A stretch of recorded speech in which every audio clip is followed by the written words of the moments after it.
독일군 보병 한 명이 참호 속에 바짝 엎드려 적을 향해 총을 겨누고 있습니다. 그 바로 옆에 무언가 흙더미에 반쯤 묻혀있죠. 그게 뭘까요? 바로 프랑스군 시신입니다.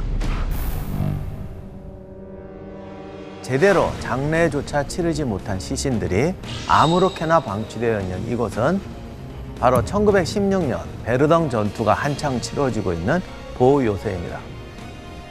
베르덩 전투가 벌어졌던 전장은 살점을 밟지 않고는 한 발도 내디딜 수 없다. 참호 벽에는 전사자들의 머리와 팔다리 절반만 남은 몸뚱이가 박혀 있었습니다. 또한 포탄 구덩이에는 어김없이 시체들이 떠다녔다고 합니다.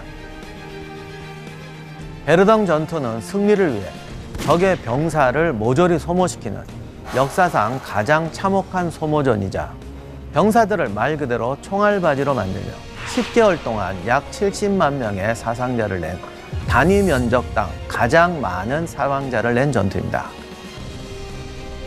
인류는 미쳤다. 이 학살극을 보라. 이 공포의 죽음을 보라.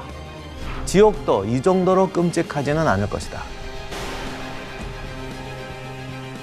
인간의 한계를 넘어선 최악의 전투, 고기 분쇄기라고 불렸던 베르덩 전투. 어째서 베르덩 전투에서는 이토록 많은 희생자가 나왔던 걸까요?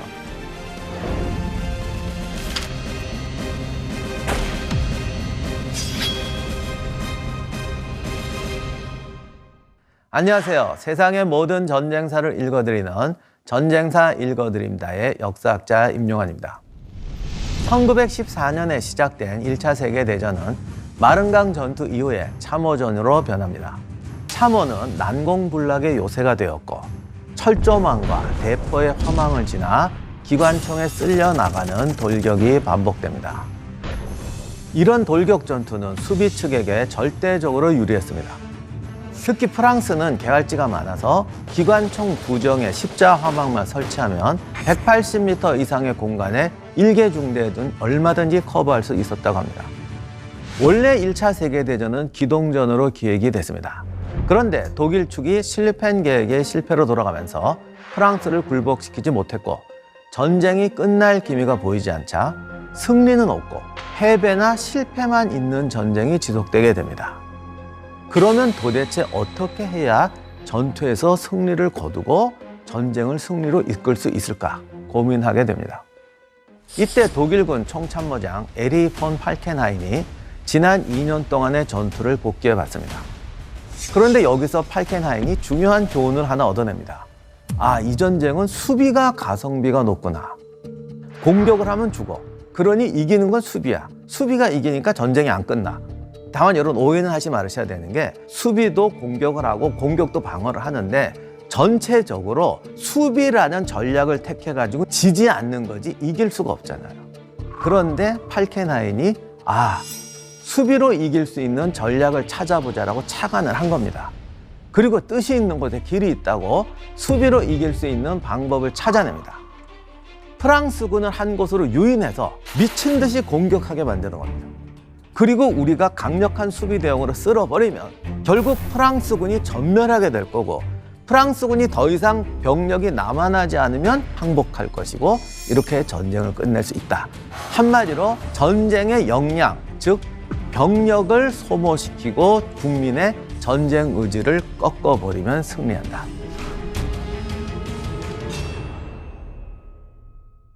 팔켄하인은 이 전략을 시행할 수 있는 장소를 찾습니다. 그래서 선택한 곳이 독일 국경에서 멀지 않은 프랑스 북부 로렌 지방 메즈강에 자리 잡은 베르덩 요새입니다. 그러면 왜 베르덩이었을까요? 1916년 당시에 베르덩은 독일 쪽으로 튀어나온 돌출부를 이루고 있었습니다. 따라서 팔켄하인은 프랑스군이 공격해 들어오면 동시에 만약에 뒤를 끊으면 삼각형 돌출부 안에 있는 프랑스군을 완전히 섬멸할 수 있다고 판단했습니다. 그리고 베르덩은 파리에서 정동쪽으로 240km 떨어진 도시인데요.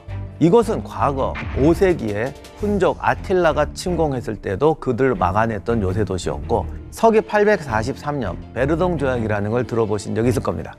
프랑크 왕국을 셋으로 분할하는 이 베르덩 조약으로 지금의 프랑스, 독일, 이탈리아라는 유럽의 강대국이 탄생하는데 그 조약이 맺어진 것도 베르덩입니다. 그리고 그 이후로 프랑스가 침략을 받았을 때 항상 전투가 벌어졌던 중요한 요충입니다. 한마디로 프랑스의 자존심이자 정신이라고 할 수 있는 곳입니다.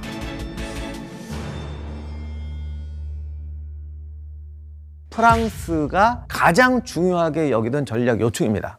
그래서 이곳은 17세기부터 요새화를 시킵니다. 루이 14세 때 프랑스 전역에 요새를 만드는데 그 중에서도 제일 잘 만든 요새가 베르덩이에요.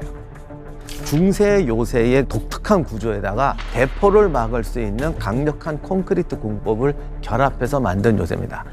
그리고 이 요새를 19세기, 20세기까지 공법이 발달할 때마다 주기적으로 보완해 왔습니다.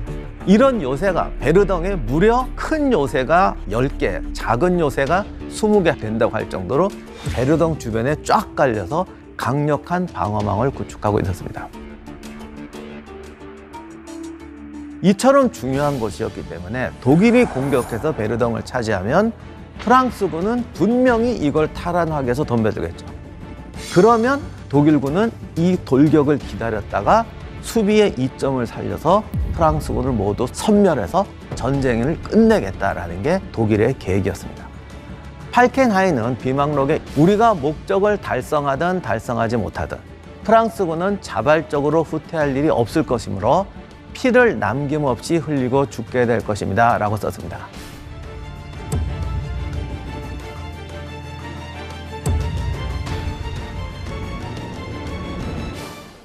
팔켄하이는 빌헬름 2세에게 승인을 받고 독일군 제5군 9개 사단과 예비군 사단을 동원해서 프랑스 베르덩 일대를 포위하게 됩니다.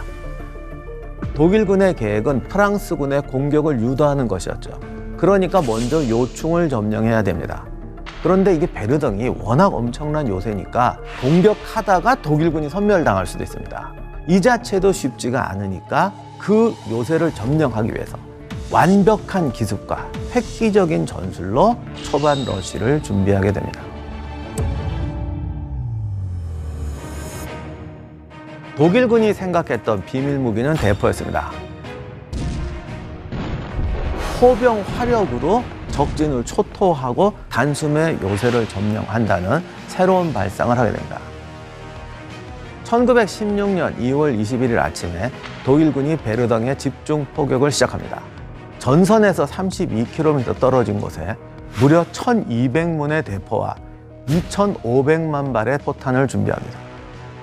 대포의 성능, 사정거리에 따라서 타겟을 따로 정하고 포격의 순서를 정하고 작전을 정해서 지금까지 아무도 보지 못한 정밀 포격을 시행합니다.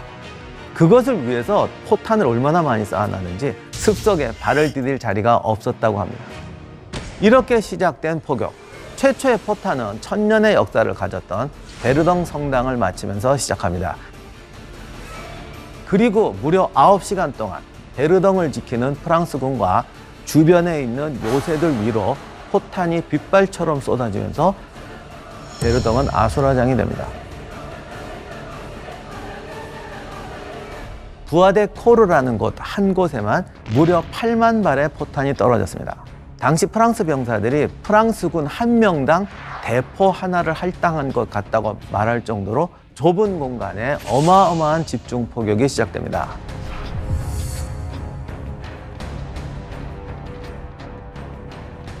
베르덩 전투에는 다양한 대포가 사용되었는데 그 중에서도 전설적이고 가장 컸던 대포가 뚱보 베르타라고 불린 420mm 대포였습니다. 뚱보 베르타는 1차 세계대전에서 쓰인 가장 큰 대포로 포탄 한 발 무게가 1톤이 넘었습니다. 그리고 포탄의 크기가 성인 남자 키만큼 됐다고 합니다. 이 뚱보 베르타를 운반하려면 172개의 부품으로 분해해서 날랐습니다. 진마차 12대가 필요했고 다시 조립해서 전투에 투입하려면 20시간이 넘게 걸렸다고 합니다. 이 포를 한 발 발사하면 진동 때문에 반경 3km 이내에 있는 주택 장문이 모두 박살날 정도였다고 합니다.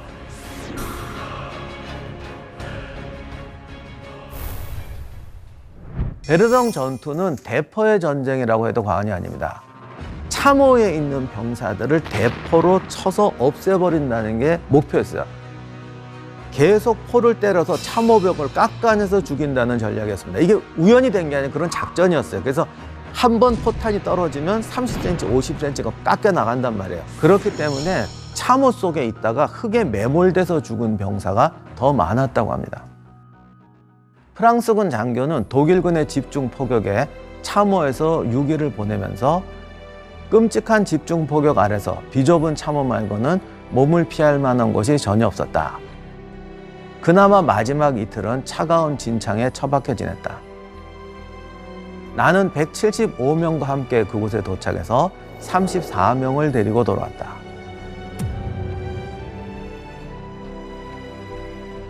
살아남은 사람도 무사히 살아남은 게 아니라 두세 번 이상 흙에 매몰되는 경험을 합니다.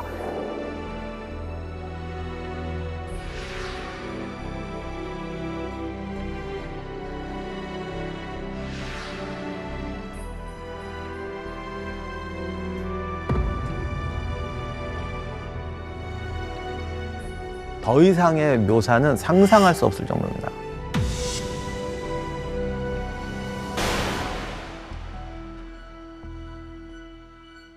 심지어는 공격을 하는 부대가 아니라 증원 가는 부대도 참호까지 가는 도중에 3분의 2가 몰살을 합니다. 그리고 많은 분들이 전쟁터에서 전령, 취사병, 부상병을 들것에 실어서 나르는 들것병은 꿀보직이라고들 생각하세요. 전선에서 병사들은 죽어나가는데 얘들은 안전하게 산다 생각하시죠. 그런데 천만의 말씀입니다. 베르덩 전투에서는 이들이 더 많이 죽었습니다. 왜? 당시가 진창이기 때문에 이동 속도가 1시간에 1km가 안 됩니다. 이 사람들은 참호까지 평지를 걸어가야 되잖아요. 독일군이 그걸 노리고 이들에게 포격을 퍼붓습니다. 어느 중대에서는 100명이 급식 추진병을 보냈는데 이들이 하루 만에 전멸했다고 합니다. 그러니까 어떻게 됩니까? 병사는 병사대로 굶고 빵을 가지고 가는 병사는 가다가 죽는 거죠. 이래서 살점을 밟지 않고는 걸어 다닐 수도 없다. 이런 말이 나오게 된 겁니다.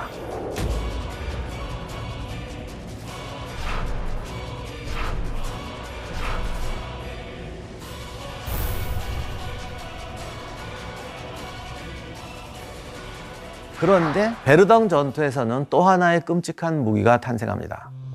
죽은 자의 언덕이라는 별명이 붙었던 모르움 고지라는 곳이 있는데 이곳을 점령하기 위해서 독일군이 여러 번 시도하지만 프랑스군에 의해서 실패하게 됩니다.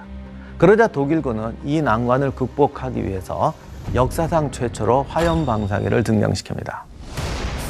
화염방사기 공격을 받는 걸 본 순간 공포의 지가 달아났다고 합니다. 거대한 대포와 화염방사기까지 동원한 공격에 4월 1일부터 5월 1일까지 총 사상자가 독일군이 약 8만 명에서 12만 명, 프랑스군은 8만 9천 명에서 13만 3천 명으로 늘어납니다. 5월 말까지 프랑스군만 약 18만 5천 명을 잃습니다.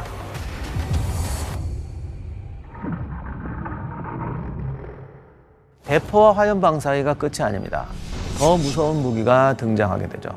베르덩에서 4km 정도 떨어진 수빌 요새라는 곳이 있었습니다. 베르덩 전투가 막바지로 치닫던 무렵에 독일군이 수빌 요새를 향해서 포격을 합니다.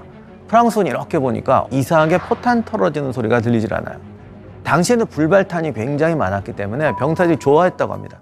그런데 불발탄인 줄 알았던 포탄이 떨어지자 갑자기 상한 식초 같은 희귀한 냄새가 섞인 시체가 썩는 듯한 역겹고 톡 쏘는 매운 냄새가 올라오기 시작합니다. 가스였죠. 프랑스군은 이때 즉시 방독면을 썼지만 무용지물이었어요. 방독면을 쓴 상태에서도 기침과 구토를 하고 숨을 쉬려고 애쓰다가 목구멍이 찢어지기도 합니다.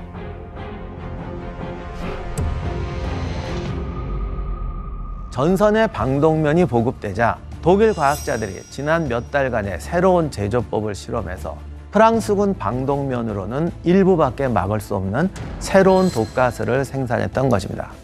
그 가스가 처음 사용된 것이 바로 이때 독일군은 이 가스탄을 녹색 십자가로 표시를 해서 구별을 했는데요. 그 문양에 따라서 녹십자 가스라고 부르기도 합니다. 이 가스의 이름은 포스겐입니다. 1차 세계대전에 사용된 가장 치명적인 가스로 살아있는 모든 것을 공격하는 가스였습니다. 나뭇잎은 시들고 달팽이까지도 죽이고, 심지어는 시체로 넘치다 보니 전장에 파리떼가 어마어마하게 많은데 이 파리떼까지도 깨끗하게 청소해줬다고 합니다.